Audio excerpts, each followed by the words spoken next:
আসসালামু আলাইকুম বন্ধুরা, আজকের ভিডিওতে আমি দেখাবো আপনারা রকেট অ্যাকাউন্ট বা রকেট অ্যাপটা যখন আপনারা ইনস্টল করে অ্যাপটাতে লগইন করতে যান।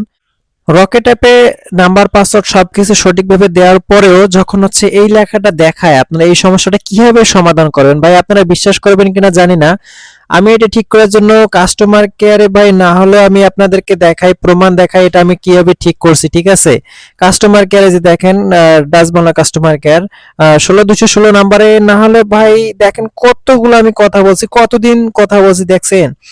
আমি ওদেরকে কল দিতে দিতে পাগল বানাই ফেলাইছি ভাই। ঠিক আছে, এখন আমি আপনাদেরকে দেখাই আমি অ্যাপসে লগ ইন করতে পারছি কিনা, আমি আপনাদেরকে দেখাই। ঠিক আছে, আমি অ্যাপসে চলে আসলাম, এখন আমি আমার নাম্বারটা দিচ্ছি, পাসওয়ার্ড দিচ্ছি। তো দেখতে পাচ্ছেন আমি পাসওয়ার্ড দিয়ে লগ ইন করলাম। ঠিক আছে, লগ ইন করার সঙ্গে সঙ্গে দেখতে পাচ্ছেন আমার এটা লগ ইন হয়ে গেছে। কিন্তু ভাই আমি এই সমস্যাটা কিভাবে সমাধান করলাম ভাই? আমার এই সমস্যাটা সমাধান কত যে কষ্ট গেছে, আমি কাস্টমার কেয়ারে বহুবার গেছি, তারাও কোনোভাবে এটা সলভ করে দিতেছে না। বা তারা বলে যে এটা হেল্পলাইন থেকে ঠিক করতে হবে। ঠিক আছে, তারা হেল্পলাইন থেকে দেখি যে এরাও এটা কোনোভাবে সমাধান হচ্ছে না। এখন আমি ফাইনালি কিভাবে সমাধান করলাম আমি আপনাদেরকে দেখাই।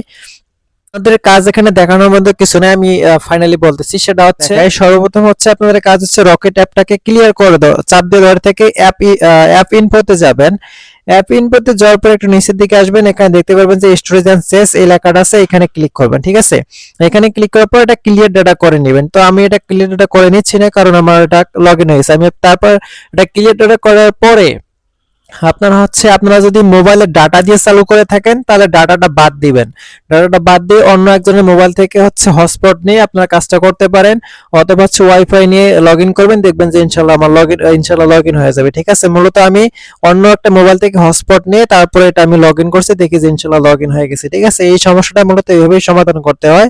এই ছিল আজকে ভিডিওটি ভালো লাগলে আমাদের এইটিএবি চ্যানেল সাবস্ক্রাইব করবেন। আপনি আমাদের এইটিএবি চ্যানেলটি সাবস্ক্রাইব করে তাহলে আপনাকে অসংখ্য ধন্যবাদ। আল্লাহ হাফেজ।